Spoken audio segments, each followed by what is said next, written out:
What's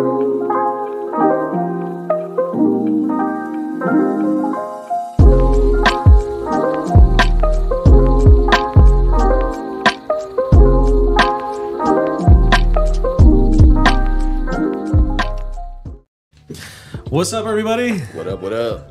Say what's up to my buddies here. It's Kerry Lira. What's going on, everybody? And Nathan Martinez. Tell us where you guys are from. So we're from Ministerios Nueva Vida, or New Life Ministries, here in Lubbock, Texas, 201 North Boston, in the Arna Benson community.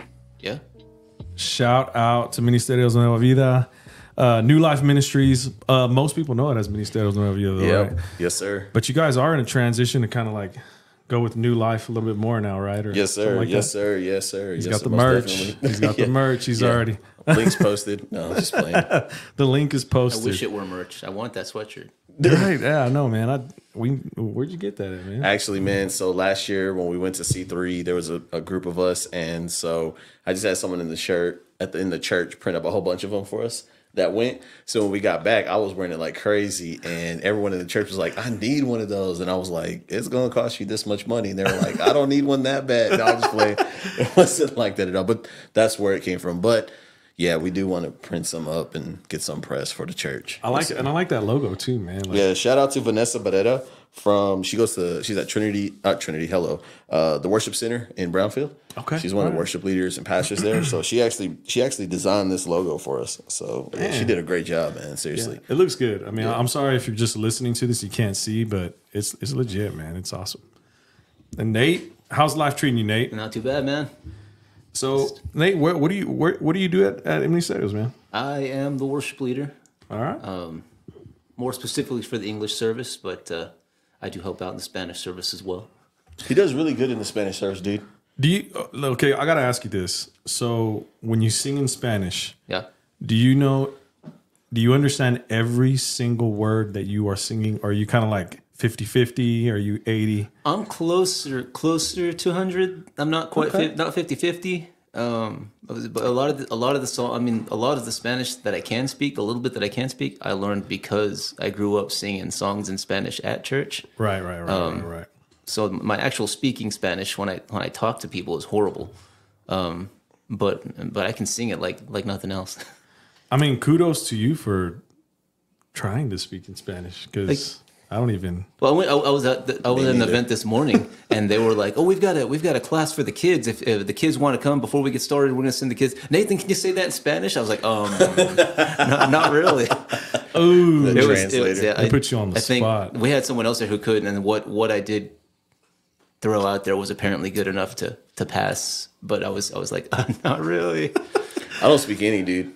No, Like none whatsoever. do you understand it though? None really? of it, dude. So Just like at all. Yeah, and that's how I know, okay. like, God has a sense of humor because of where he placed me at Ministerios Nueva Vida. Because, like, man, like, even like going to Mexico, dude, like having the opportunity and the privilege to go like minister over there. How was that, man? Done a wedding. Yeah, wedding, everything, dude. Like, it's been crazy. But like, just surprisingly, people in Mexico, like the ones that we know, like really close, that are if you don't know, we have a church in Mexico in Monterrey, Yeah. and so a lot of the people that we have over there, a lot of the brothers and sisters, they speak really good English. That's crazy, man. And so there's one young lady who she translates very well for me whenever I minister. So she usually helps me out. That's what's up, over man. there. Yeah, It's always it's so crazy to think that so many countries have picked up on English, and it's like everybody here in America would be like screwed if they go to ever, because like you think about it, China, they speak English. I mean, they get enough English to get by. Japan, same. Yeah. A lot of these countries, man. I mean, I'm not saying that they're fluent, but they can get by more than I could. Better than most of us can. Yeah, that's just crazy. Hey, bro, before we launch in, I just wanted to give you guys a shout out, man. Yeah. And just really wanted to give honor to your dad, who is the senior pastor and planner of this church, man. I have a lot of respect for Pastor Lara and your mom, bro, and everything that they do here in the ministry. And so, Pastor Lara, I do not take the opportunity to come through these doors lightly and be on this platform, your social media. So definitely want to say thank you, sir, and honor you, sir. Yeah. Most definitely. And thank you, brother, for the invite, man. We really do appreciate it, man. Real talk. I hope we can do this more than just once, man. I always have a good time, man, doing it, especially with friends. Yes, sir. Usually when we get together, it's always coffee, right? Yes, sir. No. Now we can do a podcast. I know, man. And we have one more thing for you, bro. What's that? So I brought something for you. Oh, for real? Yeah. Okay. I actually brought 2 things for you, bro. Let's go. So I don't know if you've ever seen some podcasts, man. Sometimes they have like things in the background, and like sometimes people will bring stuff that kind of like represent them that they were here. Yeah. So I brought 2 things. One that represents me, okay, so that I'm like immortalized on y'all's wall. Let's go. Yes, sir. So for the first one is this. It's Michelangelo is my favorite Ninja Turtle. And so I'm gonna have to put a floating shelf and put them like somewhere right here, bro. Yeah, like for real, man. So like, now I'm immortalized on the Ichi podcast wall. So if y'all don't know, okay, and I'm gonna put this on the camera. I'm sorry if you're listening to this. It's Michelangelo, like Gary was saying. Gary, tell us what does your office look like, man? It's so someone the other day said it's a Ninja Turtle museum.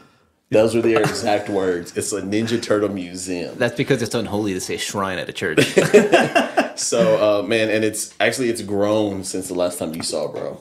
And what I tell people that blows people's mind, I'm like, I actually have more at home than I do at the church. That's crazy, bro. Yeah, and so whenever we actually move to our new home, I plan to take everything from the church and do like a huge like wall display. Like just all turtles. Like I got Man comics, cave I've got everything, man. So yeah, and so I wanted to bring that, man.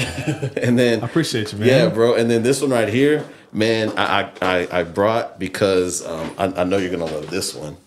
There you go. Look. And the lightsaber turns on, bro.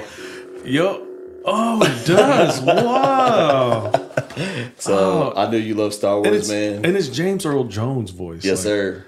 I don't know if you watched the other podcast, but I said that we asked, what does God sound like? He'll stop eventually, dude. Because okay, he just I'm just gonna let him keep going, man. Like for real. The Dark Lord does not listen to nobody.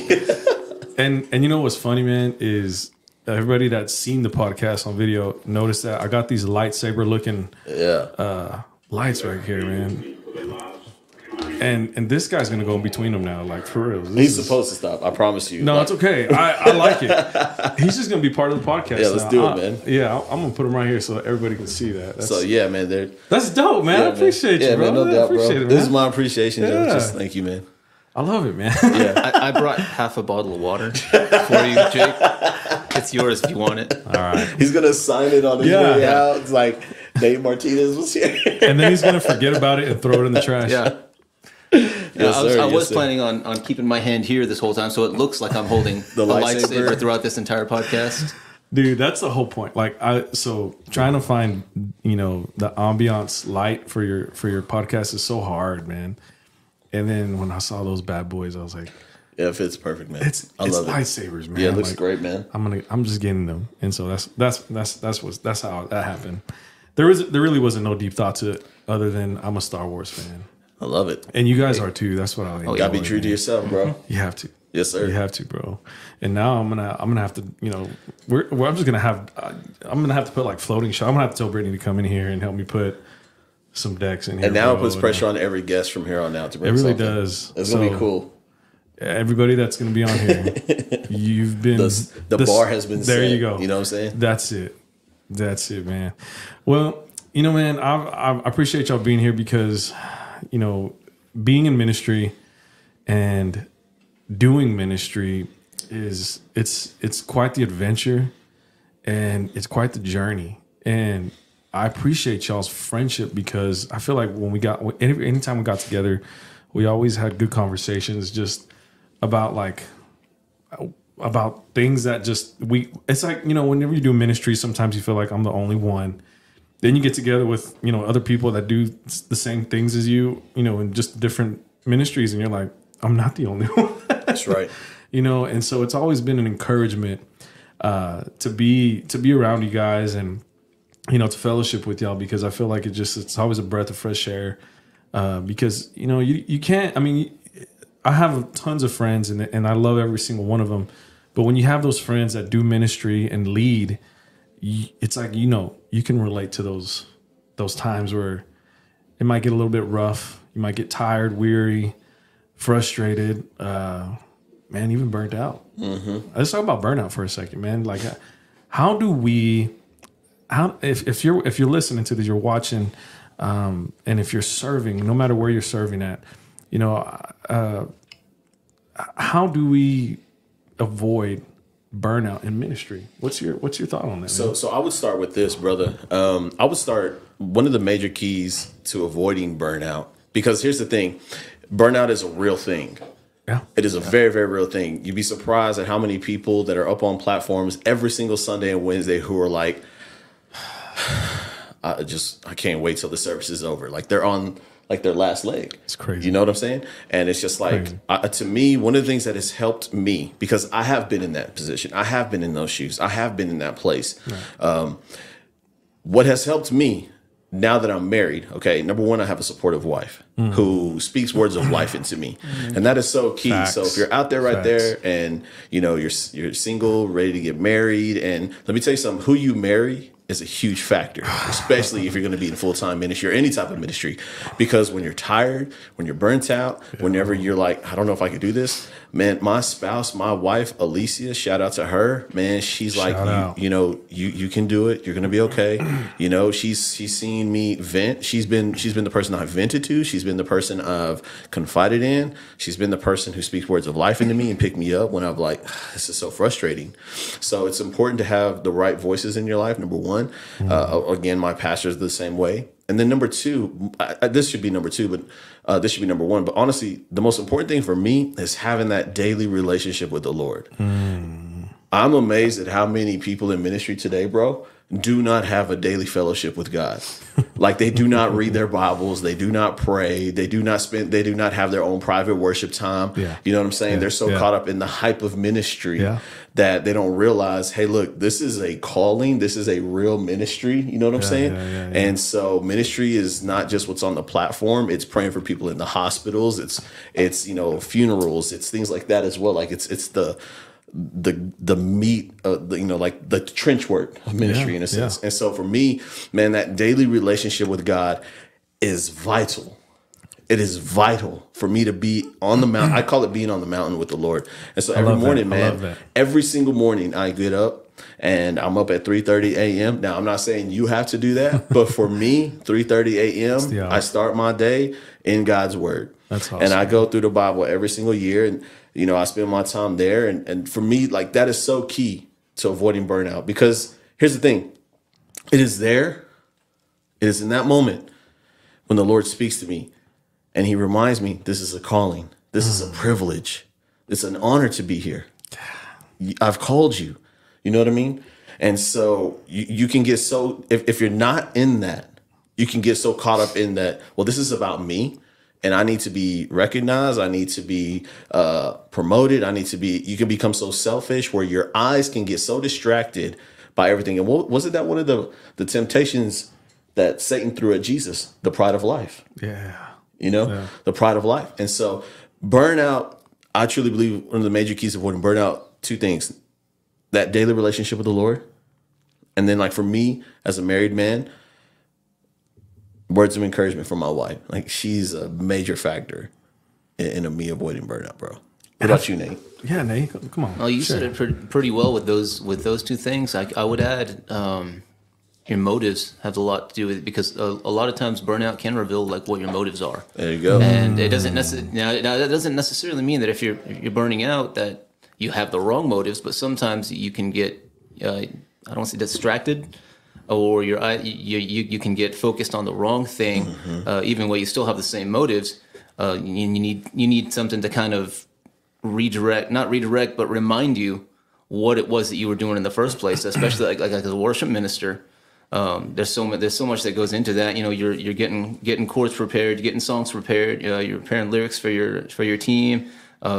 Sometimes you're the sound man. Sometimes you wear multiple hats, and you're doing all these different things. It's easy for the focus to shift to all these important things that are important. But then when you get reminded, that's all great, but what I'm doing here, what our goal here is for our congregation to connect with the King. with Yeah, the Savior. That's right. Most definitely. And having that reminder, and that can come in several ways. Sometimes you need a kind of a slap to the face. Sometimes it requires that. Sometimes you can prevent needing a slap to the face by, like I know a friend of mine, I think you know him as well, Pastor James Tobar has been sending me Instagram from, I believe the guy's name's John Murthlow.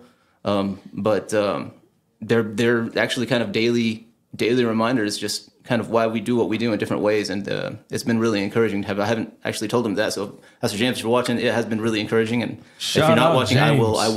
I will text you that later on. I love James, but man. I mean, just having I know, right? For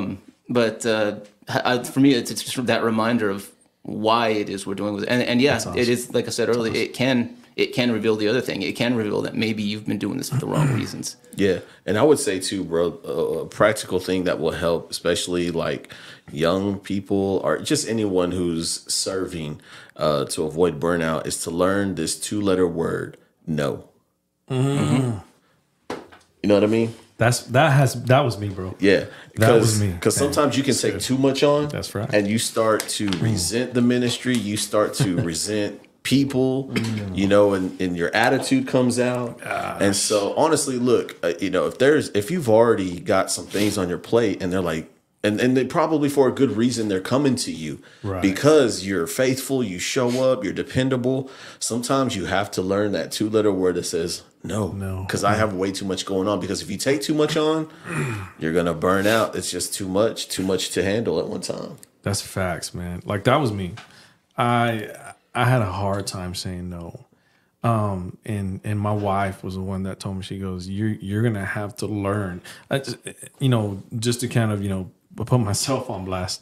I struggled and I still do, don't get me wrong. I struggle with being a people pleaser, man. Like I just wanted to make somebody happy, even if that costed my energy and my time and even my family time. And that's why, you know, Brittany stepped in and said, yo, God first, me second, then later. Exactly. No, yeah. And so I was like, you're right. You know, I'm my priorities are wrong because I'm too worried about, you know, what other people think rather than worried about what really matters, you know. And I love and I want to go back to what you said, because you know, talking about burnout, you were like, you know, you gotta, you know, you get up at 3:00 in the morning, and of course you said, you know, you don't have to do that per se, but there has to be some kind of not extra. There has to be some commitment from us to God and not to the things that we do in God. And I feel like when you tell somebody that, sometimes they might hear the wrong thing because they might be thinking, I'm already burnt out, I'm already exhausted, and you're telling me that I need to do more, and not necessarily more, but like how do you communicate that with somebody who's already burnt out, who's tired, who's probably on the brink of just leaving the church in general? Like how does that work whenever because there's might be people that hear that and they're gonna be like, yo, like sounds great, but that sounds like extra work and I'm already tired. Here's the thing. I am devoted to the call of God because of my devotion to God. Clip that.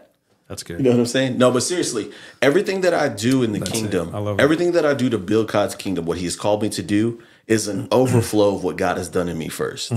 My mentor once told me this, brother. He said, before God can do a work through you, he must first do a work in you. And that has always stuck with me, man. And so listen. Sorry, I just have to throw that in there, bro. But no, seriously, guys, like if you think about it, God has to do a work first in you before everything is an overflow. You know what I mean? So I'm devoted to the call because of my devotion to God first. So yes, I get up and read, but that was the priority before doing anything else. I love you see what I'm saying? I was devoted to God first before all the other stuff. Good. It was in there where God says, all right, this is where I'm calling you. This is where I'm leading you. This is what I'm doing. You know what I'm saying? Think about it. David was doing what when he was taking care of those sheep? He had his personal private worship time with the Lord before God moved him to the palace.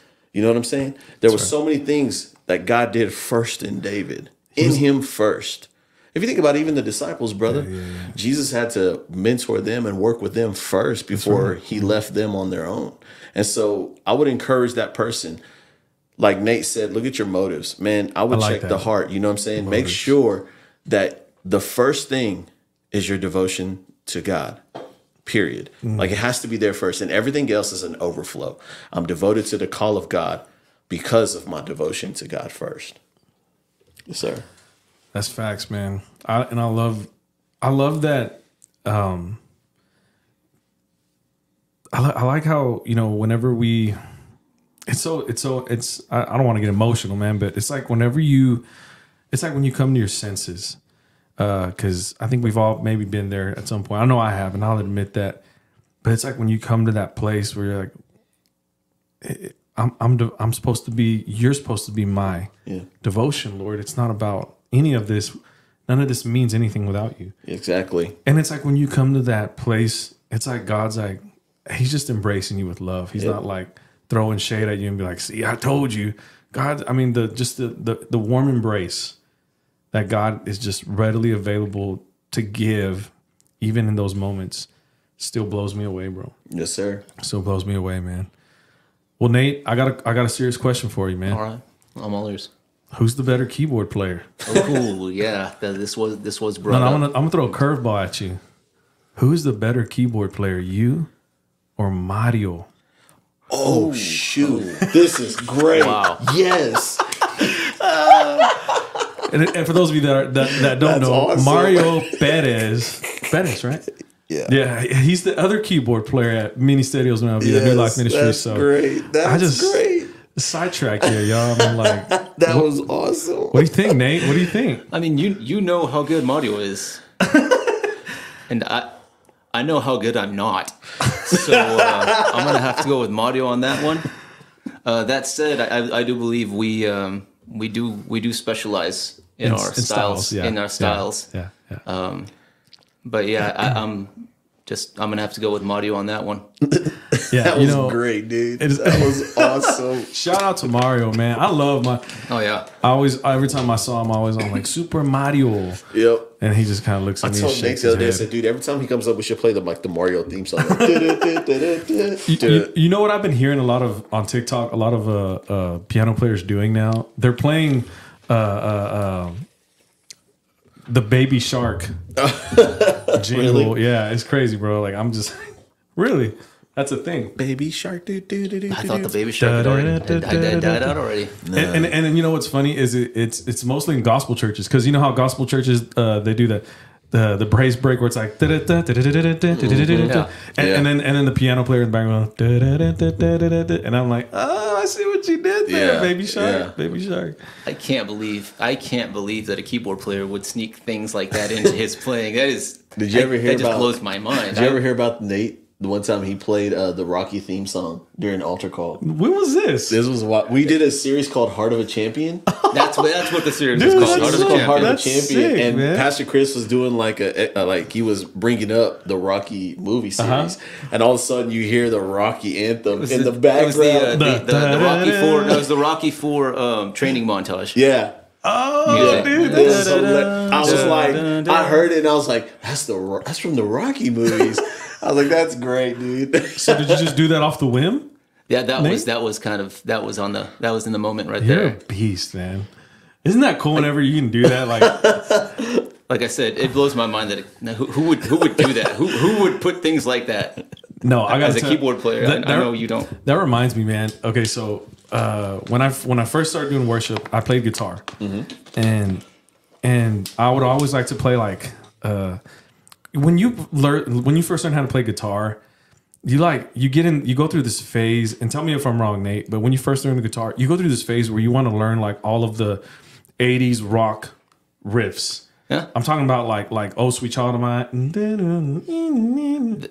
are the popular riffs. Yeah, yeah, and then of course we're from the era of Guitar Hero and all that, right? Yeah. So, anyways, so fast forward to like this. It's like the second year of the ministry. We're actually down the street from where we are now in that small red brick building, and I convinced. And so, it literally used to be three of us on our worship team. It was me. my buddy Seth Rico on drums, shout out Seth, and then my buddy Josh Tello, he was on the bass, shout out Josh, and we would hang out all the time and practice. And I told him, I said, guys, do you know that song "Friend of God"? And they're like, yeah. I said, let's start off "Friend of God" with "Oh Sweet Child of Mine." Nice. And y'all, it works perfectly. Yeah. The funny part is, I didn't tell nobody. And I just remember the face my dad made whenever I was doing it. He's like, he was proud, but concerned at the same time. And then what was the cherry on top is there was a guy in the very back, and I kid you not, I saw it. I looked up and he went, yeah, and he did the devil horns, you know what I mean? And yo, I was like, this is awesome. I was so proud of myself that day. Yeah. And then I was like, I probably should do that again. That's awesome, dude. That's great. I can't remember where I saw it, but there was someone who does Amazing Grace, and it fits perfect. Like the lyrics go right along with, I think it's House of the Rising Sun. Oh, really? Yeah, you can sing the lyrics to that rhythm, and it just wanna works YouTube that perfectly. now. Yeah, Like, for real. All right, this is off track, but I need to know, and this is a theory, okay? I know we were talking about some serious stuff earlier, but just look. Is Grogu Yoda's kid? Absolutely. Yoda was in them streets, bro. He was definitely in them streets, bro. You're probably right, because think about it. Bro, here's the reason why I say that. Okay, I want to know this. Look at the force power that Grogu has. It's ridiculous. I mean, it has to be just like from a daddy that has some skills. So hands down, yeah, most definitely. I'm just like, Yoda, why are you not being a dad, man? Right. Like, what happened? step up, bro. Did he have like a one-off night and just kind of, Yeah. you know what I mean? Like, Just decided we don't want to go there, but you know, Yeah, most definitely, man. Yoda was in them streets, bro. he had to be. There's Yeah. only It had to two be. of that species that are shown in the films at the all, entire film. and both are on the Jedi Council. Thank you. Yeah, Yaddle. Yaddle is the other one, right? Yaddle. You know, Yep. You know. because Yaddle was there, so was Grogu. Mm-hmm. That had to be Yaddle's baby, which means it has to be Yoda's baby. Absolutely. Which makes it really sad, because if you've seen Tales of the Jedi, you know that Yaddle. Oh, dude, don't spoil it. Yeah, I know. Yeah. I know. I watched it already. Sorry It's such to a all of good you, but show, it's man. like a year, at least a year old. Is there season 2 out already? It's not yet, no, but it has been like confirmed. It was so good, man. Have you seen it? Have not. You gotta watch it, man. Oh, I'm wow. behind on my Star Wars stuff, man. dude. I'm behind on like. Please don't tell me. I'm gonna be honest with you. I haven't even seen Ahsoka No, yet. I knew you were gonna say that. Dude, I'm Gosh. so behind. I'm so behind on Star Wars stuff with all the TMNT stuff coming out right now. There's Priorities, bro. There's a lot. Sorry, y'all. When I drink Red Bull, sometimes it gives me some nasty burps. So my bad. But I want to ask y'all something. What is it like growing up in church? Give me some. Go ahead, Nate. You're a PK. I know. Yeah, I'm a PK too. I was gonna say, we've got some had stories. We've had I this want to hear Nate's. conversation. Yeah, I remember putting it to you. I think we were at camp when I told you that like us pastors' kids are just a level or two above like the homeschool kids that like we're not cool at all. No. Some of my happiest moments as a try to kid, be. when I remember my childhood, we're going to Bailey's Christian bookstore. And Bargain basement. Oh yeah, no, that was good news. That was good news. Good news. Okay. Bailey's was the one on 50th and Slide, and Yes, they had I remember that one. They had the Thomas the Train table in the kids section, and I grew up with that store because I started there, and I went up to like the fun educational toys, and then as a teenager, me and my brother used to go to the music section. They had like this free magazine, 7 Ball and Release magazine, and Release magazine was like the Air One type music, and 7 Ball was like the more out there type, like 5 Iron Frenzy, and like the harder I remember stuff. 5 Iron Frenzy. And also like the guy who ran their music section. Shout out to Dallas, who is actually a worship leader in Lubbock as we Nice. speak. Really? Where's that at? I think it's at St. Luke's United Methodist. Okay. But yeah, he would let me and my brother go behind the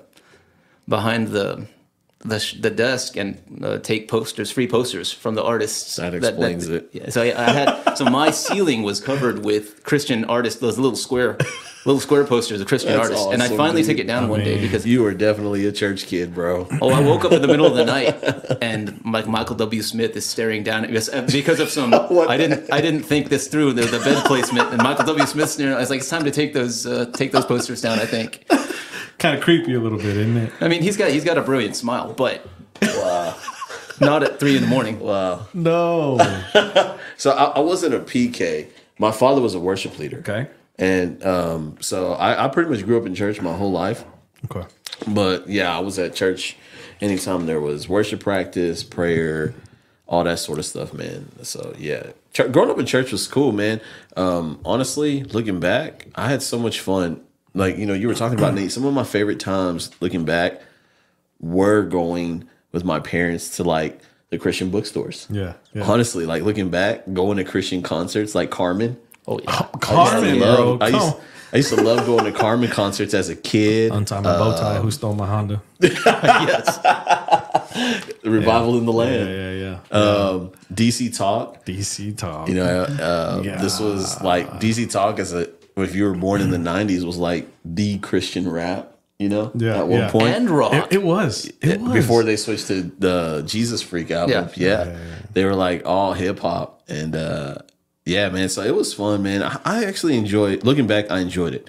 Now, like a lot of kids who grew up in church, I did rebel in my teen years, for a while. But I thank God that my parents put me in church. Like they took me to church. Here's the thing, and I'm finna start preaching because here's the thing.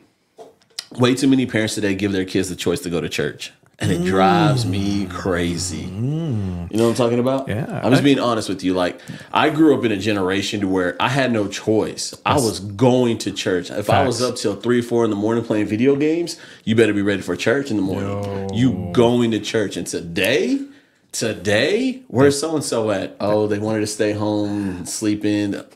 Yeah, man. You give kids a choice? It was not a choice. Yeah, today, it's totally different.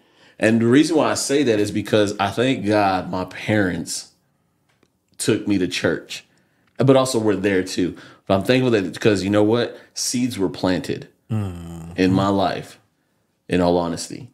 And see, I think sometimes we forget that. Like, they may not want to be there, but man, the word is getting planted in their hearts. The word is getting planted in their hearts. I mean, you're missing out on an opportunity for the word to get in there and become real to our kids and teenagers. So I'm thankful that my parents took me to church as a kid, man, because even as a teenager when I was rebelling, they didn't give me a choice, dude. Yeah. Wednesday night, I knew, even when I didn't want to be there, I knew I couldn't go do nothing because we had church. Yeah. Sundays I couldn't plan nothing. Same, Why? dude. Like I had to be at church. Out, man. When and I want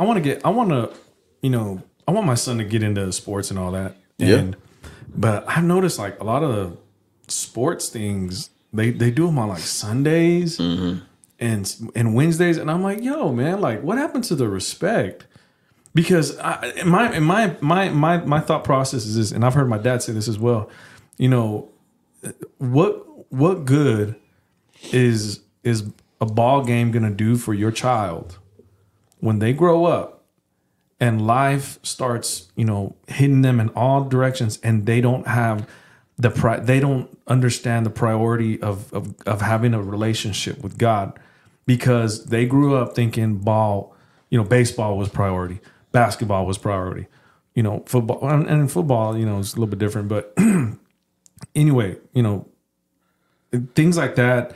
I feel like, I see so many, and I'm not trying to judge, bro, like by no means, but in my mind, I'm thinking you're already setting up your child to struggle, to have a relationship with God, because you're showing them it's more important to go to this ball game than it is to go to church. Yeah. So one thing I tell parents is this. I said, my thing is this: when your kid is struggling at 2 a.m.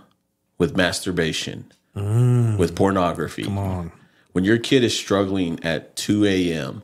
with thoughts of suicide, when your kid is struggling at 2 a.m. with cutting themselves, that ball is not going to save them. Man. that ball is not going to deliver them.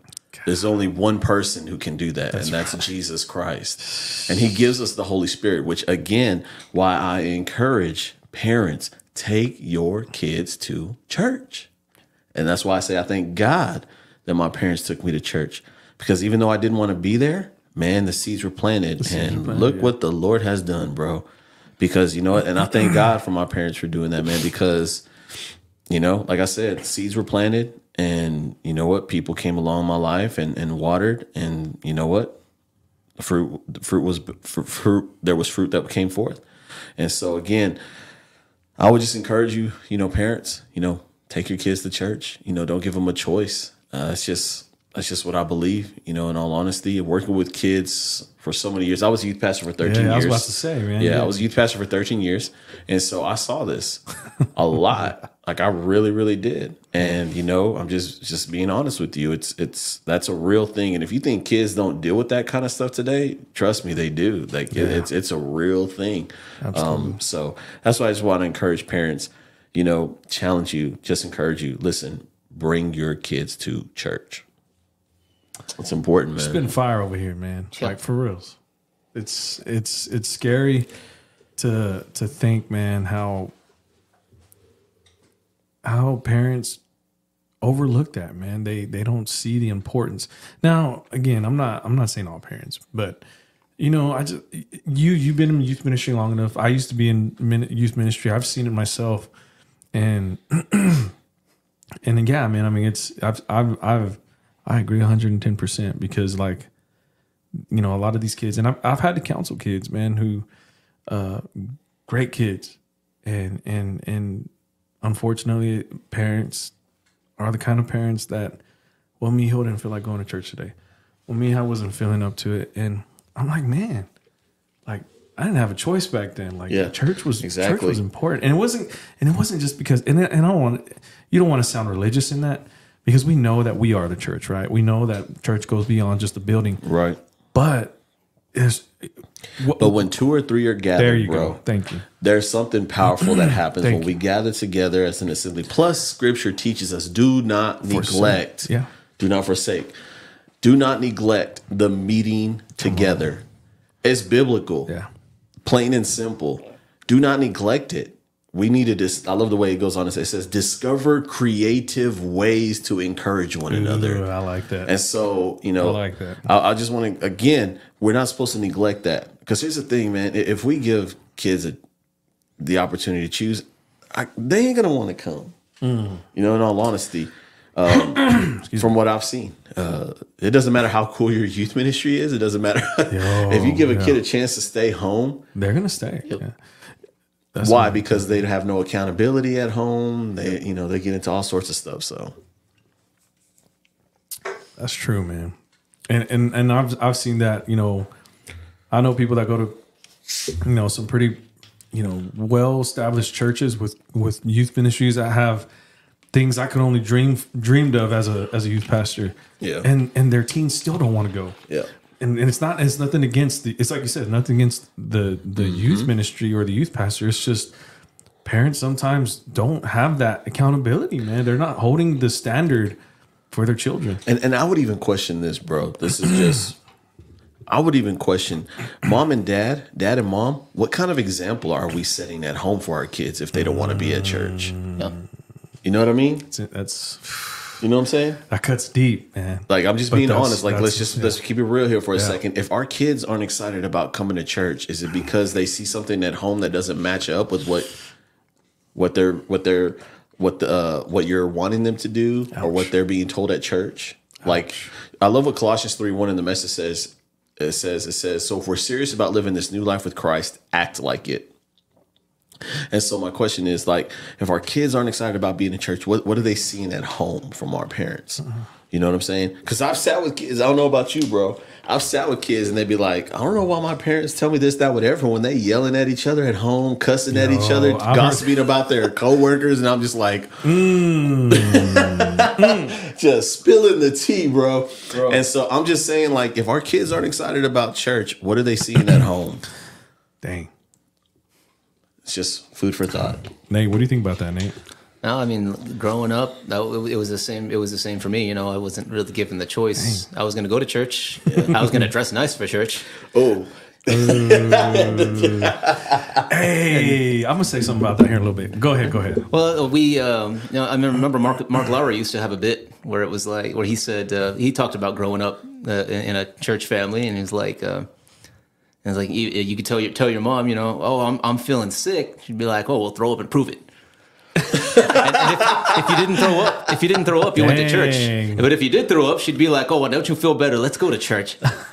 You know what'll make you feel better? Jesus. Jesus, like get the Holy Spirit. Yo. But no, I 100% agree with what you were saying, Kerry. I mean, like you said, that ball's not gonna do anything for your kid.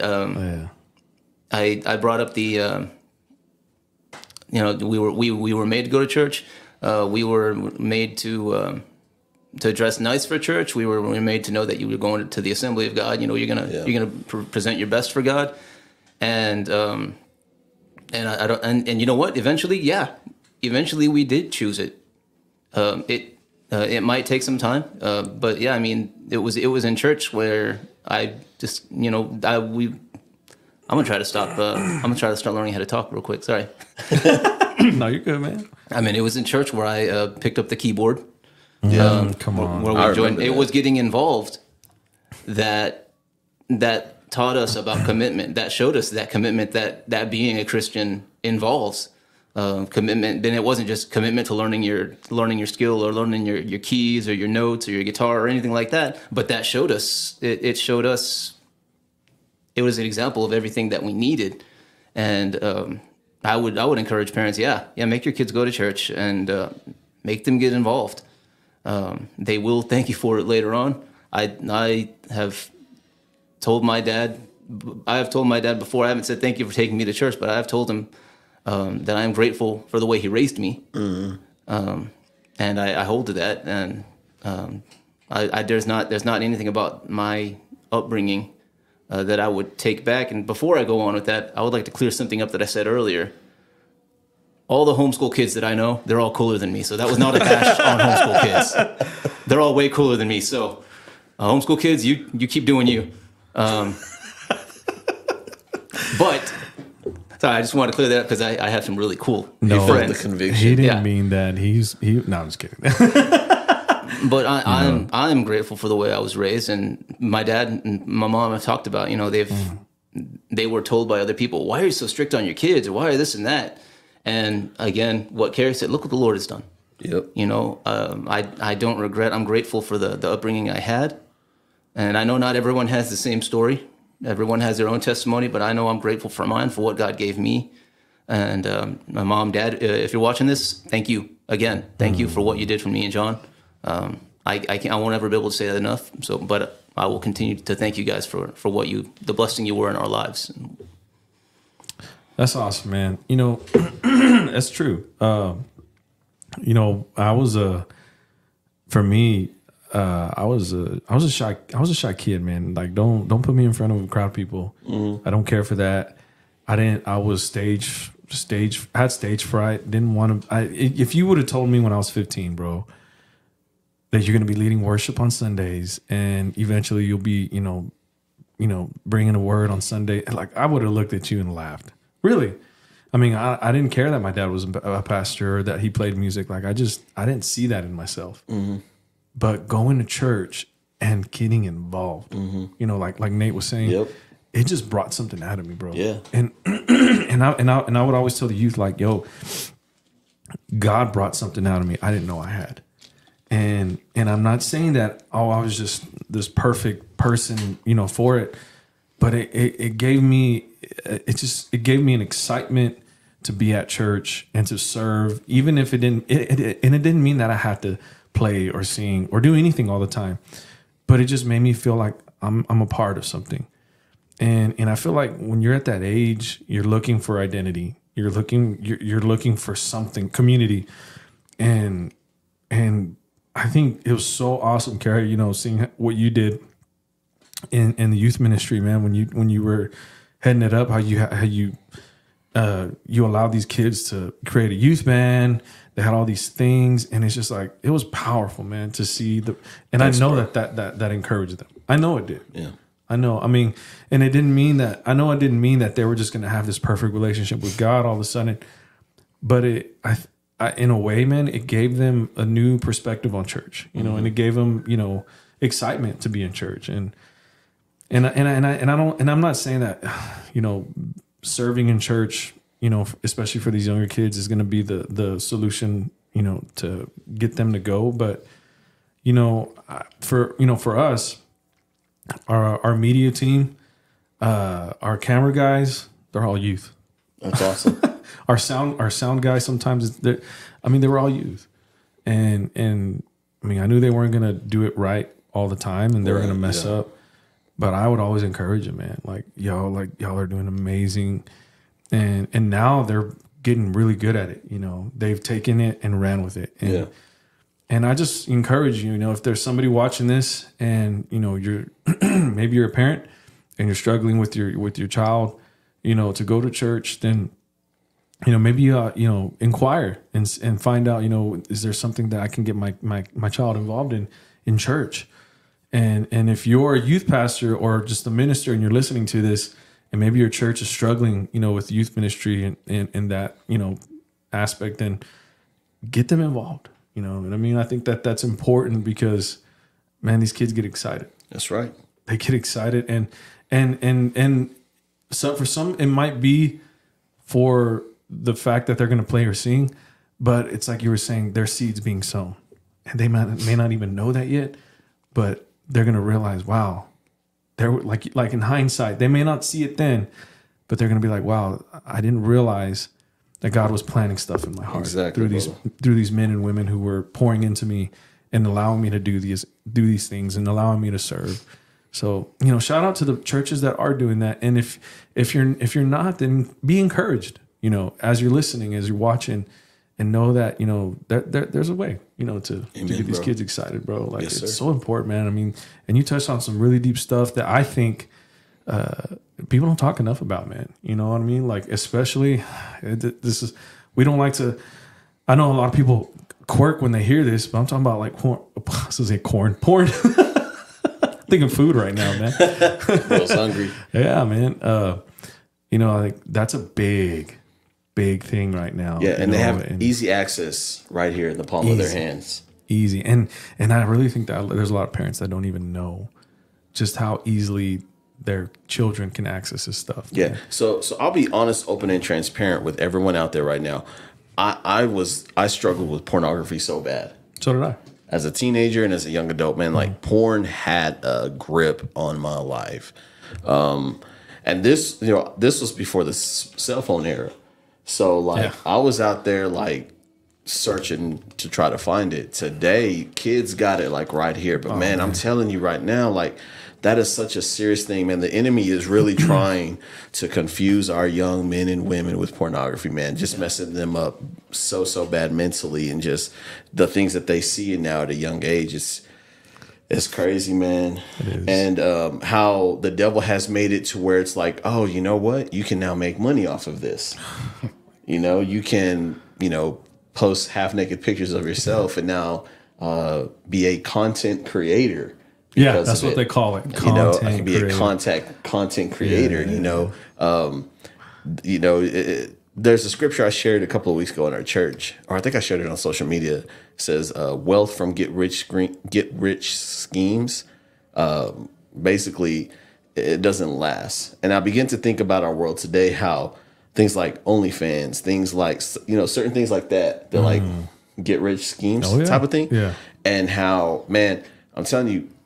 The enemy is out like that, trying to get our kids sucked into that lifestyle, trying to get their attention. Because just think, if he can get them geared in on sexual images at a young age, man, he's got them hooked. Yeah. Like, in all honesty. Now, again, going back to what we just talked about, this is why it's important to get your kids into a church where they talk about these things and talk about the truth that, hey, look, that is a deception, that is not what God has for you. Here's the truth about sex. God created sex to be good, wonderful, amazing, but he created sex to be in the context of marriage, not outside of marriage. You're not supposed to be up at 2 a.m, watching and looking at images, while pleasuring yourself. That's not what God had intended. God created sex for the context of marriage. That's right. Period. That's right. And so I'm just saying, like, someone who struggled with pornography for a really, really long time, man. It's one of those things that it's dangerous if we allow our kids to think that it's okay to have that. Yeah. Period. And you know what, man? I think and shout out to the guys that never really struggled with that. But the truth is, tons and tons of not just men but Christian men have dealt with this, and it's like there and there's this shame and yeah, I mean, you're not proud of it, but there's this like shame that hovers over it whenever you want to share that. And the enemy's like, well, you don't want to share that. That's just, you're going to embarrass yourself. But the problem, the thing about it is when you and I can, and when we can go and tell these young men like, hey, I struggled with that. And you're not the only one. And I know you love God. I know that you understand it's wrong, but I know that you're struggling, but there's a way out. Mm-hmm. There's a way out. There is freedom. There's freedom. Yeah. And it's hard. It's you have to fight for it. Like, and that's another thing, a lot of these people that, talk about freedom and from all these things, it's not like, poof, you're just going to be free from it. Exactly. You have to work, man. Yeah. You have to, There's a fight. You know what I'm saying? And I think that's a whole discussion within itself. Yeah, most definitely. But yeah, man, I think that's awesome that that you bring it to the light, because it encourages. Any time I think of struggles and things like that, whether it's struggle with porn or anything, I always think any type of addiction. Yeah, any type of addiction. I always think, and I know it's not necessarily in context, but I see the similarities in it. When Elijah had did the miracle, and he brought down the fire, and they slayed all of Jezebel's, priests and all these people, and Elijah just had like this big dub, and then he starts running scared from Jezebel, so much so that he's like alone and feels like he's the only one dealing with it. And God's like, I got like way more guys that are just like you. You're not the only one. Yeah.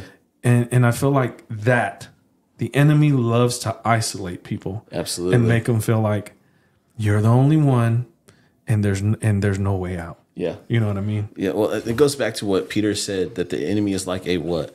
Roaring lion looking for someone to devour. And I'll never forget, Pastor Jesse did a series on that verse, and he talked about how lions, they actually wait for their prey to get alone by themselves before they pounce and attack.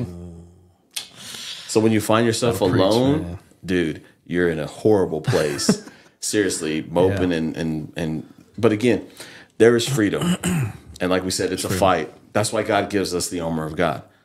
One thing I tell brothers is this, man: take the fight to the enemy, bro. Take the fight to him. Don't let him come up in your space and just like dominate, man. Fight back. Take the fight to him. You know what I'm saying? Back. So that's good. Well, we're talking about wisdom here, and I kind of want to segue into this, but I don't think we'd all consider ourselves spring chickens, but I still feel like we're kind of young, bro. What do you think, man? Heck yeah, dude. We're in our prime, right? Oh, most definitely. So with that being said, give us some wisdom for the next generation, our generation of leaders in the church, because I don't know if y'all have noticed this, but I've seen this shift. Like I follow so many churches, just here in Lubbock, and I've seen the shift of the younger leaders coming up. Mm-hmm. You know what I mean? Not necessarily maybe taking over a church or leading a church, but they're coming. And it's like what's some wisdoms for it's that? kind of like a relay race. Yeah. Like the baton is about to be handed off. Yeah. I see what you're saying. Yeah. Nate, you should go first. Yeah, Nate, let's hear it from you. I want to hear your wisdom on this, bro. Wisdom for the younger generation of ministers, up and coming ministers. or just in general, right? In general, yeah, the next generation. Don't be afraid to seek help from the generation that comes before you. Amen. It is not a battle. It is not a contest. Right. I was talking to my good. son about this earlier, actually, or my whole family was talking about it. I enjoy generation bashing jokes as much as the next. Oh, these Gen Zers, oh my gosh, But the truth of the matter is, I actually don't see generations that way. Just me and my son like to go at each other. I don't really see generations that way. When we talk about like I gave the example of like 9/11. When 9/11 happened, and they talk about oh well, this was such a milestone in your generation. But you know what? There were young people there. There were old people that experienced that. There were everyone in between that experienced. There was a whole spectrum of generations of people that experienced 9/11. It wasn't just my generation, and yet it is somehow tied to like millennials, or millennial life experience. I've noticed that too, yeah. But I mean, everyone was there. So don't. It's not like so. Like I would say, it's not a contest. Don't be afraid to ask for our help. Certainly, don't be too prideful because I mean, we've been in that situation before too. Don't shy away from us. We don't want to. We don't want to run you off. We want you. We want you here. We want the next generation to come up. I can't lead worship forever. I can't. I'm gonna get old. I'm gonna die one day, and I hope when that time comes that I will have trained not just one but a number of people to do not just do what I do, but to do it even better than I did. We want to see you succeed. We want to see you take the helm and go further than we did. And please don't think otherwise. Please don't be afraid to come to us. And if we don't have an answer for you, we can help you find a place that does have an answer for you. We can help you search for that answer. We can pray with you. We can believe with you. We can encourage you. You can encourage us, because like he said, we're still young. I'm only 39. I freak out on that, like, for real, bro. When I first met y'all and Nathan, I thought Nathan was like 6 or 7 years younger than me, bro. And then he told me that he was like 8 years older than me, or 6 years. I don't know how many years. I lost count. I'm 32. So okay, but I'm all like, what? Like, it's just, you drank from the fountain of youth, Nathan. I'm telling you, man. Got good genes. Like, yeah, man. He's like Ant-Man. Ant-Man's like, he doesn't age, bro. Like, I'm talking about Paul Rudd. Sorry, like, that guy just doesn't age, bro. No, he does. He's like 50 something, right? Yeah, man. I mean, he looks like Paul Rudd from Clueless still. No, for real. He really does. Clueless.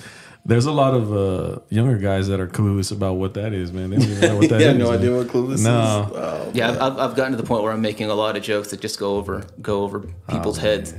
And yeah, it hurts sometimes. You know what hurt me, man, was last year when I was teaching Algebra 2 at Cooper. Shout out to those guys. They asked me, Mr. Lara, what year were you born? And I said, I didn't even get to finish. I said 19. They go, 19? Yeah. And I'm like, what's wrong with that? Golly. Bro, like, I'm not that young, man. So here's the deal, man. Before I answer your question, my wife is 6 years younger than me. Okay. So I'm 40, she's 34. Okay. And it's so funny, man, because since there's a 6-year gap, so like if there's something that I'm like, hey, did you ever see this? She's like, no, I wasn't born yet. I'm like, shut your mouth, quit. Dang, why you gotta do it like that? Yeah, she's like, she's always like, yeah, you were a cradle robber and all this sort of stuff, dude. I'm just like, you know what, whatever. And like I'll say something like, it's so weird that like I'll be like, yeah, I was in the 6th grade when that show. She's like, I was in 1st, and I'm like, stop. Like, why do you got to bring that up? You know what I'm saying? Yeah, she's gonna keep playing that game. Oh yeah, dude. And it's so funny because like her mom gets on it too. Oh yeah, and starts doing it. And yeah, it's all fun. I'm gonna start doing that to Britt. I'm gonna be like, yeah, you robbed the cradle. She's only a year older than me, but still, she robbed the cradle. She robbed the cradle. Yeah, man. She was still in diapers, but she robbed the cradle. What I would say to the generations, man, is this, I want to echo what Nate just talked about, honor. That's good. Honoring the generation before you, man. Listen, guys, understand something. We're standing on the shoulders of so many people who came before us. Yep. That's just the honest truth. I would say honor has to be a big deal with all of us, to be honest, myself included. But those of you coming up, man, honor. Understand something. Everything flows from the top down. You know what I'm saying? I like that. In all honesty, everything flows from the top down. Whenever I get invited places, whenever, you invited me here, it came from a relationship from my senior pastor and your dad. Yeah. In all honesty, that's how we came to get connected. It's just the truth. Yeah. And so, man, honor has to be a priority for us all. Like getting under your senior pastor's vision, supporting him, holding his arms up. You know what I'm saying? And just buying into the vision and supporting him. And then I would say this, man. I could go on this topic for days, bro.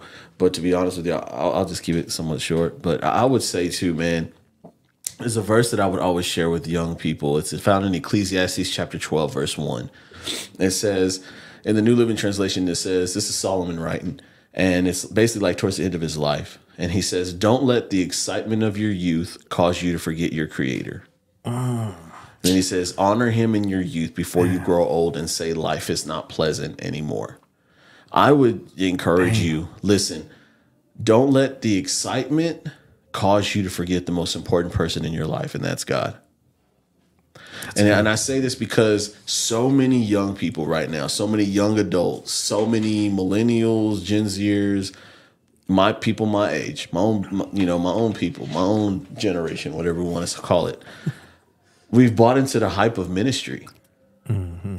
Like, you know what I mean? We've bought into the hype of what ministry is. We've made it, in a sense, like a celebrity type of thing. Like, who can be the most popular pastor? Who can be the most popular church? Who is the most influencer now? Who's the most creative church? What church has the greatest podcast? Or what church has the coolest pastor? This, that, whatever. And we've built up this hype. And the reality is, man, that's so dangerous. And so I would encourage you, don't let the excitement cause you to forget the most important person in your life, and that's God. Because Solomon will go on and say, don't let the excitement cause you to forget the most important, don't let the excitement cause you to forget your creator. He will go on and say, honor him in your youth. So in other words, honor God now. Honor him with your time, honor him with your body, honor him with your finances, honor him in your youth. Before you grow old, it's look back and may say, man, I wasted so much time. Life wasn't really as pleasant as I thought it would be. And so I would encourage you, man, every single person out there, honor the generation before you and honor your Father in heaven, because there's something powerful when it comes to honor, in all honesty, bro. Yeah. It's amazing. Like, in all honesty, man, like I've had the wonderful privilege, and I'm not, like, I promise you, I'm not trying to like toot my horn or put myself on a pedestal here. I say this humbly. I've had the privilege over the last so many years being at M&B to speak at youth events, to do some really awesome things. But again, everything flows from the top down. That's right. Because my senior pastor allows me, because I ask him, hey, is it cool if I go do this? He's like, yeah, absolutely. This, that, whatever. And, I just think it's so important to have honor. For our generation, because that's one thing that I see, bro, to be honest with you, that I don't see a whole lot of, because we bought into this, well, they're old, they don't understand. Oh, man, that's so true, man. And I've seen that, and I can be guilty of that as well, because I went through a phase like that where it's like, but God got a hold of me and corrected that. You know what I'm saying? And corrected my attitude in that. And so, man, it's so important that we honor, because that's the man of God, that's the woman of God that God has put in your life for a reason. You know what I mean? Yeah, man. And I think biblically, you look at David with Saul. I mean, David could have easily taken Saul out numerous times, but he didn't. He still honored the man of God. That's so true. Right? And Saul was trying to kill him. Man. Yeah. Saul tried to kill him numerous times, and David still honored him. Man. He did. And so, man, I just believe honor is such a big deal. It's such a big deal in the kingdom. And I believe, God is a rewarder. Yes. And you know what, man? If you're wondering, man, how come I don't get used? I would just encourage you to check your honor, bro and sister. Like, really check your heart's attitude, because the Bible teaches us that God sees the motives of our hearts. That's right. Right?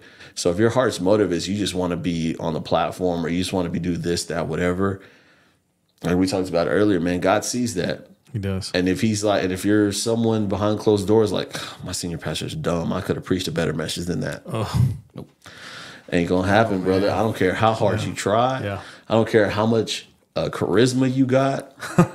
Because here's the thing: when you do get the platform, it won't suit you well. You'll fall so fast because of pride, and pride comes before destruction. The Bible teaches us. Man. You are preaching right now, brother. So you're spitting fire, man. I would just encourage you, bro. Like, every single person out there, honor has to be such a big thing. And just remember, man, what Solomon said: honor the Lord in the days of your youth. It's so important that we honor those mentors and leaders in our life. Because here's the thing, man. Like Nate said, one day our mentors or leaders, they will go to be with the Lord. Yeah. And then it will be that next wave's turn. And here's the thing: the lessons you should have been learning under them, but you spent your whole time arguing, complaining, had a bad attitude. Again, once you get the platform, you won't be able to sustain it, because you didn't take the time to honor and learn the gems that they learned to pass on to you. That's so good, man. Honor. So good. One quick thing. Yeah. Apparently it's called Riz. Riz, yes. You didn't, bro. I've tried to use that vocabulary, bro, and I get looked down at. Bro. They look at me. So I don't know if y'all seen this. Y'all know who John Christ is? Mm-hmm. Yep. Hey, have y'all seen that TikTok he did where he's like, millennial, how Gen Z's, looking at millennials, and he's like, they're playing music, and he just starts like dancing, but he's got the stank face. He's like, and they're like, stank face, who does that anymore?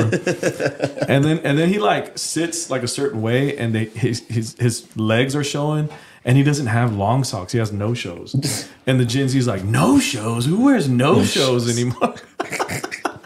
I'm like, dang, man, I better not ever hang out with Gen Z, because they're going to just clown on me, bro. Like, that's pretty sick. I love that, man. I live with one. Gen Z, if you're listening, you better honor us, man. Quit making fun of us. All right? We do still have wallets. We do still wear no-show socks. And we might do the stink face when we dance, okay?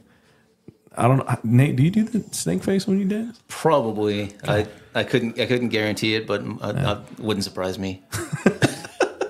When you're going that hard. Man. I love. Hey, can y'all do something for me real quick? Can you tell me about this conference that you guys are having? Yeah, man. So March 1st, 2nd, and 3rd, we're having our very first Creative Faith Conference coming up. Go. And Friday night will be in English. Saturday night will be in Spanish. And then Sunday, in our two services, in our English and our Spanish services, we'll kind of continue and close out.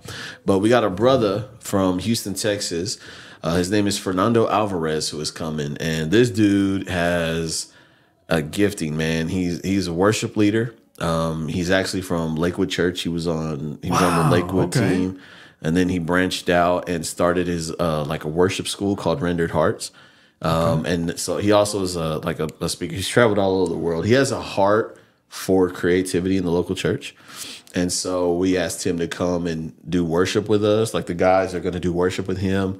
And then he's going to minister Friday night, Saturday night, and then in our services on Sunday morning. And then we're going to do like a workshop on Saturday morning for worship leaders. He's going to do one for worship leaders. And so that's what we got going on coming up in March, 1st, 2nd, and 3rd. Yeah, it's going to be awesome. And I'm excited. It's going to be the very first one that we do. So it's going to be powerful, man. I'm really, really looking forward to this event. Like, I really am. I'm excited, man. And we're actually, that's something that I talked, to, and this has, just sidetrack here, but I talked to our pastor, and we're going to start plugging it into our announcements as well, man. Thanks, man. We really appreciate that. Give you guys a shout out, man, because we know that's powerful, man. That's awesome, and we want to if we can, take part as much as we can and join you guys. We man. appreciate that, man. Thank you so much. Well, guys, what do y'all think, man? Thank you so much, brother. I love this. I really did, and I hope you enjoyed your gifts, man. Yeah, bro. We're gonna have to do this more often, man. We can't. Don't make this the only time we do this. No, man. I would you guys love got to. so much gems to share, really, man. And, Appreciate that, man. We appreciate you having us. I know I do. I want to pick your brain next time. So. okay. Well, I got one more question. Okay? Yeah. And it's a very, very deep question. Are you ready for it? I'm ready. All right. You ready? Yep. Who is the greatest Jedi of all time? Obi-Wan Kenobi. Obi-Wan Kenobi. Oh, okay. Let me hear your reasons. I have no reasons. He's my favorite. He said I have no reasons. Obi-Wan Kenobi. I've seen so many videos that try to explain why Obi-Wan Kenobi is the greatest, and I'll go into that here in a little bit. Who's your greatest? Raven. God, you went Old Republic, Old bro. Republic. Wow, I can't even. I don't even know if I can do that. Like for reals. He's my favorite, bro. All right. Oh gosh, you took mine, Nathan, but. All right, let me. Cause I don't want to copy. So give me a second here. I'm gonna go with.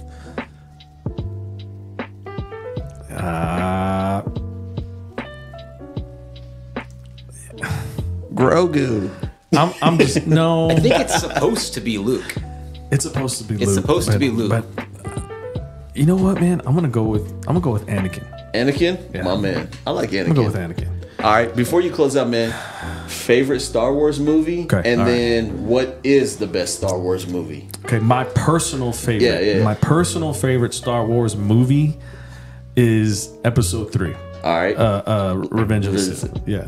Or Yeah, you're right, Revenge of the Revenge of the Sith. Yeah. That is my personal favorite. Okay. Okay.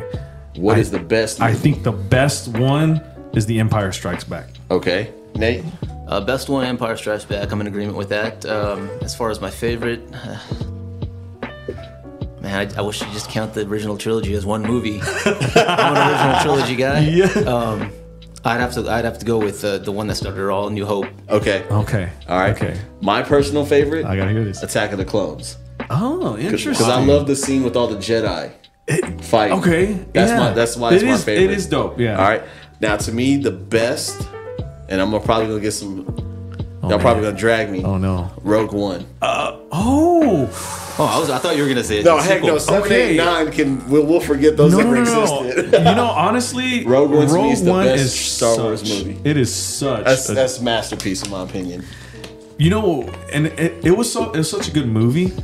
And then the cherry on top was just that hallway scene of Darth. Yeah. I'm like, yo, like The ending, yeah. I'll never forget how I felt when I saw that. I got scene, goosebumps, bro. dude. Yeah. I ain't gonna lie to you. When that part, I was like, oh, I wasn't they did him expecting justice. that. Like Yeah. when you didn't expect that and it happened, bro. I remember I went on YouTube and like rewatched that For scene real? like 10 Yeah. times, bro, Yeah. because it was so good. Yeah.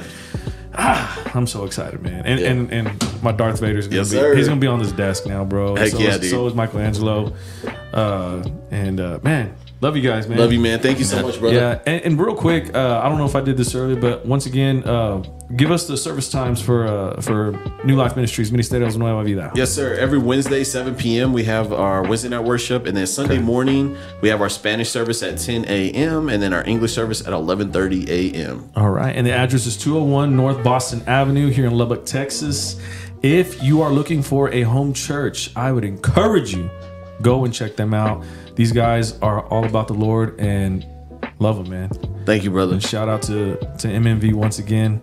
Love you guys. And the way we end the show is we always say, live love and lead by example. Amen. Live love, lead by example. God bless. God bless y'all. Peace.